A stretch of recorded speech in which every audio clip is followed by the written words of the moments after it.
मित्रांनो नमस्कार।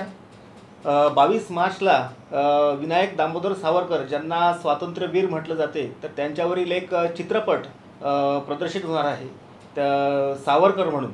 तर हिंदुत्ववादी संघटनांची मागणी आहे की या चित्रपटाला करमुक्त करण्यात यावं। तर त्या संदर्भामध्ये हिंदुत्ववादी कार्यकर्ते आपल्यासोबत आहेत श्री निलेश देवजी।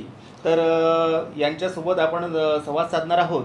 तर श्री निलेश देवजी, आपल्याला काय वाटतं की स्वातंत्र्यवीर सावरकरांवरील चित्रपट करमुक्त का व्हावा? विनायक दामोदर सावरकर या नावाचा इतिहास पाहता व देशाच्या राष्ट्रपतींचे असलेले कार्य पाहता महाराष्ट्रात हा करमुक्त झालाच पाहिजे। सोबत विद्यार्थ्यांना हा मोफत शाळेत दाखवला गेला पाहिजे। त्यांची कार्यगाथा, त्यांचा संघर्ष, त्यांचा अंदमान निकोबारती काळाचा संघर्ष हे आज विद्यार्थ्यांना व सर्वसामान्यांना माहिती असावी ही काळाची गरज आहे। त्याकरता मी मुख्यमंत्र्यांना तसेच राज्याचे सांस्कृतिक मंत्री सुनील मुनगंटीवार यांना विनंती करतो आहे की हा 22 तारखेला प्रदर्शित पिक्चर आचारसंहितेपूर्वी करमुक्त करायला घोषित करावे, जेणेकरून आचारसंहिता लागली हे कारण सामान्य अर्थ येणार नाही व जास्तीत जास्त लोकांनी हा पिक्चर पाहावा ही आमची मागणी आहे।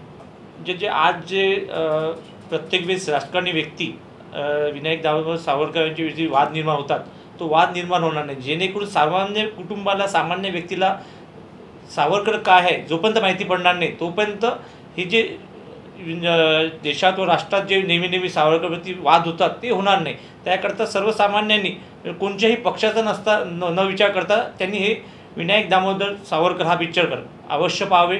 या चित्रपट अप्रतिम आहे।